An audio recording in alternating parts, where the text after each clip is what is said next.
Hi friends, మనలో చాలా మందికి భగవద్గీత అనగానే టక్కున శ్రీకృష్ణుడు అర్జునుడి పేర్లే గుర్తుకొస్తాయి.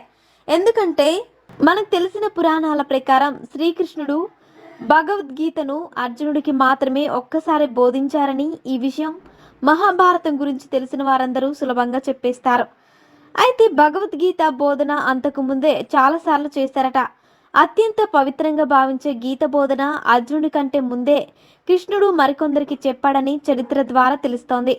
ఇంతకీ శ్రీకృష్ణ భగవానుడు భగవద్గీతను ఎవరెవరికి బోధించారు, ఎప్పుడు బోధించారు, ఎవరెవరు విన్నారనే ఆసక్తికరమైన విషయాల గురించి ఇప్పుడు తెలుసుకుందాం. పురాణాల ప్రకారం శ్రీకృష్ణుడు అర్జునుడికి భగవద్గీత గురించి బోధిస్తున్నప్పుడు ఈ విషయాలన్నిటికంటే ముందే సూర్యదేవునికి తెలుసని చెప్పాడట. సూర్యునికి తనకంటే ముందే భగవద్గీత గురించి ఎలా తెలుసని కృష్ణుని అడగ్గా, నీకు నాకంటే ముందే చాలా జన్మలు పూర్తయ్యాయని చెప్పాడు.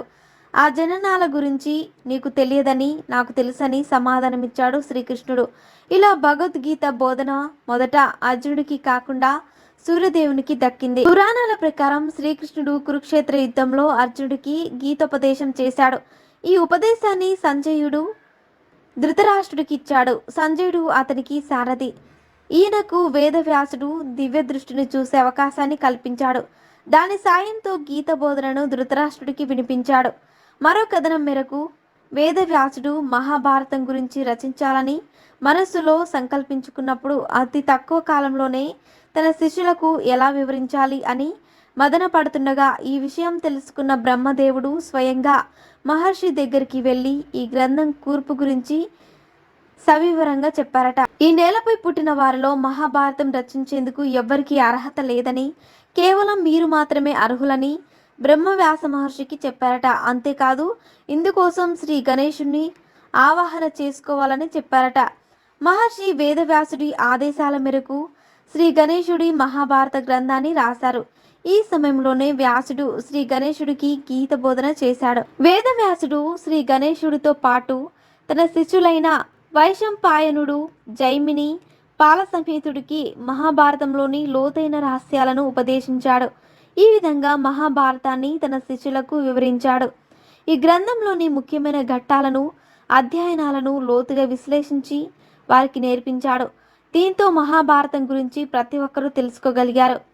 పురాణాల ప్రకారం ఉగ్రశక మహర్షి ఒకసారి నైమిషారణ్యానికి చేరుకుంటారు. ఆ దేశ రాజైన సైనికుడు 12 సంవత్సరాలు సత్సంగును పాటిస్తుంటాడు.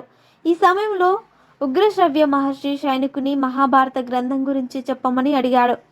అప్పటికే వైశంపాయనుడి నోట విన్న సైనికుడు ఆ మహర్షి కోరిక మేరకు తనకు వివరించారు. ఈ సమయంలో కూడా ఆయన గీత బోధన చేసేశారు. పాండవుల వంశస్థుడు అయిన జనమేజయ రాజు తన తండ్రి పరీక్షిత్తు మహారాజు మరణానికి ప్రతీకారం తీర్చుకునేందుకు సర్పయజ్ఞం చేశాడు. ఈ యాగం పూర్తయిన తర్వాత వ్యాసుడు తన శిష్యులతో ఆ రాజు ఉన్న అంతఃపురానికి వెళ్లారు. తమ పూర్వీకులైన పాండవులు, కౌరవుల గురించి వ్యాసుని జనమేజయ రాజు అడిగారు. అప్పుడు వ్యాస మహర్షి ఆదేశం మేరకు వైషమ్యపనుడు ఆ రాజుకి మహాభారతం గురించి వివరించారు. ఈ సమయంలో ఆయనకు భగవద్గీతను బోధించాడు. మరిన్ని ఇంట్రెస్టింగ్ అప్డేట్స్ కోసం మా ఛానల్ని సబ్స్క్రైబ్ చేసుకోండి.